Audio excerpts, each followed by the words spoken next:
नमस्कार मित्रों। आशा करता हूँ कि सब लोग अच्छे होंगे। तो आज हमने अपने दो दर्शकों के सब कुंडली को लिया है और दोनों की कुंडली का हम विवेचन करेंगे। तो एक है अजय अग्रवाल जी की कुंडली, जिनका जन्म शिलांग में हुआ है, तो उनकी कुंडली ये है। और एक कुंडली है काठमांडू से, जिन्होंने अपना नाम लिखा है CC।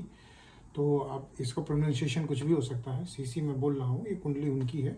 और मैंने दो कुंडली चूज़ की क्योंकि दोनों में बुध की महादशा है और दोनों ही शुक्र की अंतरदशा में है। जो भी एक मणिकांचन संयोग है, क्योंकि हम अपनी ये हमारा क्वेश्चन और आंसर का, सवाल और जवाब का ये पहला वीडियो है, तो उसमें इस तरह का मतलब संयोग घटा तो मैं समझता हूँ कि बहुत शुभ है।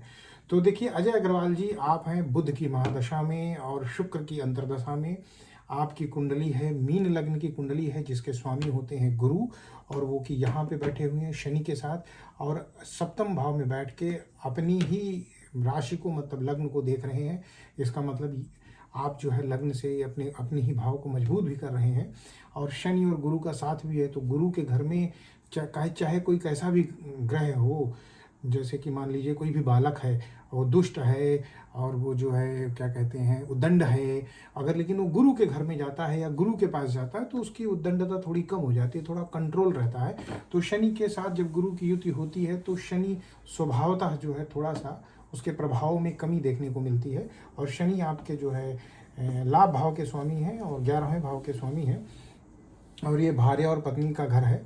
तो ये भी इंडिकेट करता है कि आपका भाग्योदय जो है आपके मैरिज के बाद होगा, या पत्नी के भाग्य से आपका भाग्योदय होगा, या दूसरे सेंस में कहें आप अपनी पत्नी को जितना ही खुश और हैप्पी रखेंगे उतना ही आपका भाग्योदय होगा। अब देखते हैं कि आपकी राशि क्या है। आप चंद्रमा यहाँ पे बैठा हुआ है, ये कुंभ राशि है, और चंद्रमा द्वादश भाव में बैठा हुआ है, व्यय के भाव में बैठा हुआ है, तो आपकी कुंभ राशि है। अब देखते हैं कि दिक्कत कहाँ से है। जो आपने लिखा है कि दिक्कत, वैसे आपने कुछ लिखी नहीं है, और आपने बताया है कि प्रॉब्लम मतलब आप फेस कर रहे हैं। तो प्रॉब्लम आप फेस कर रहे हैं, तो देखिए राहु यहाँ पंचम भाव में बैठा हुआ है। पंचम भाव जो होता है वो प्रेम संबंधों का होता है, और आपसी जो नॉर्मल जीवन चलता है उसमें गति का भी होता है। और वहाँ जो है क्या कहते हैं कि जो है कर्क राशि है, कर्क राशि चंद्रमा का जो है वो होता है, क्या कहते हैं घर होता है, और केतु यहाँ लाभ भाव में बैठा हुआ है। तो ये जो एक्सिस है, ये एक्सिस आपका जो है सही नहीं है, ठीक है। मंगल तृतीय भाव में अच्छा है, आपको बाहुबली बनाता है, आपको कर्मठी बनाता है, और आपको अच्छा मतलब जो है अपने भाइयों से सहयोग मिलता है। और मंगल 8वें भाव को देख रहा है, जो कि भाग्य भाव है, अपने ही घर को देख रहा है। तो इसका मतलब ये है कि मंगल जो है आपको जो है कहीं ना कहीं जो है भाग्य से भी मदद दिला रहा है। भाग्य का स्वामी तृतीय बैठा हुआ है, तो वहाँ से भी आपको मदद मिल रही है। तो आप अपने ये मान के चलिए कि आप जितना ज़्यादा बाहुबल करेंगे, जितना ज़्यादा किसी चीज़ को पाने की कामना करेंगे, उसके लिए एफर्ट करेंगे, आपको मिलेगा जरूर। तो ये अजय अग्रवाल जी आपकी कुंडली। अब गुरु की दृष्टि देख लेते हैं। गुरु की दृष्टि होती 1 2 3 4 5, तो गुरु की 5वीं दृष्टि केतु पे जा रही है, तो केतु आपको स्वभावतः शुभ फल देगा। 7वीं दृष्टि लग्न पे जा रही है, तो लग्न को मजबूत करा। 8 9 मंगल भी उसका मित्र है, तो मंगल को देख के गुरु की जहाँ जहाँ दृष्टि जा रही है, ये यहाँ यहाँ और यहाँ, वो आपके लिए अच्छा कर रहा है। अब मैं आपको एक बात बताता हूँ, भाइयों से भी आपको सहयोग मिला। दिक्कत कहाँ है? दिक्कत चूंकि आप बुध की महादशा में है, बुध आपका सूर्य के साथ है और कंबस्ट है और रेट्रोग्रेट है, और बुध ग्रहों में युवराज है और कंबस्ट रेट्रोग्रेट हो गया। और दूसरी बात है कि बुध जो है साल भर में 3 बार अस्त होता है। तो आप मान के चलिए कि बुध की दशा, बुध की जैसे ही गति ब्रह्मांड में अस्त होती होगी, आपका सब काम बिगड़ जाता होगा, आप जो है डिस्टर्ब हो जाते होंगे, क्योंकि बुध जो है मेधा है। लेकिन बुध अपने ही घर में बैठा हुआ है और शुक्र के साथ बैठा हुआ है, तो बुध और शुक्र का जो युति होती है वो किंबहुना राजयोग, या यूँ कह लीजिए लक्ष्मी नारायण राजयोग है, क्योंकि ये लक्ष्मी है और बुध को विष्णु मान लीजिए, तो लक्ष्मी विष्णु का योग है, तो ये एक शुभ योग है। अब आपको करना क्या है जिससे आपको फायदा मिले? सबसे बड़ी बात है, आपको करना ये है कि चूंकि आपका लग्न है गुरु, गुरु स्वभावता जो है धार्मिक होता है, तो एक तो आप रिलीजियस हो जाइए। आप जीवन में जो है किसी गुरु सरीखे व्यक्ति को या बृहस्पतिवार के दिन भगवान के दर्शन करिए। और दूसरी बात है, बुध के लिए जो सबसे बड़ा उपाय है वो गणेश जी की पूजा, गणेश जी की सेवा।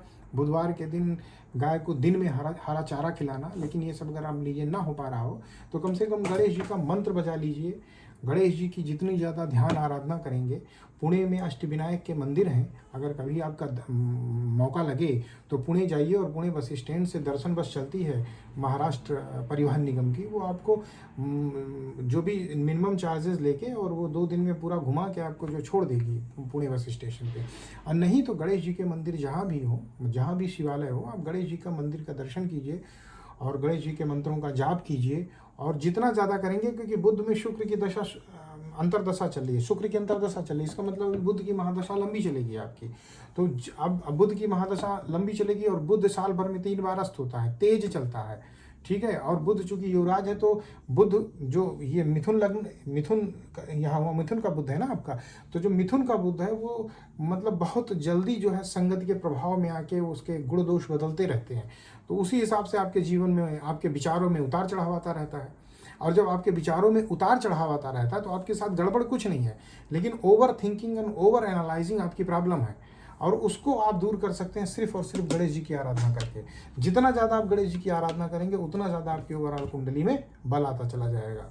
और जितना ज़्यादा बल आता चला जाएगा, उतना आपकी कुंडली में अच्छा होता चला जाएगा। हाँ, जो है बुध भगवान फिर भी अस्त होंगे, फिर भी आपके जीवन में, आपके विचारों में वो मिलेगा, प्रभाव मिलेगा, लेकिन आपके साथ अच्छा ही होता चला जाएगा।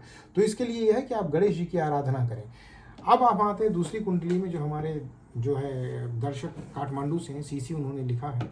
ये कर्क लग्न की कुंडली है, और जो है कर्क लग्न की कुंडली है, और मैंने इसमें जो है राशि लिखना भूल गया। मंगल आपका बहुत अच्छा है, मंगल आपका कुल दीपक राजयोग बना रहा है। राहु आपका बहुत अच्छा, छठे का राहु आपका बहुत अच्छा होता है। छठे का राहु जो है शत्रुहंता होता है, रोग रिप ऋण शत्रु से आप दूर रहेंगे। और जो है क्या कहते हैं, चंद्रमा आपका यहाँ पे बैठा हुआ है।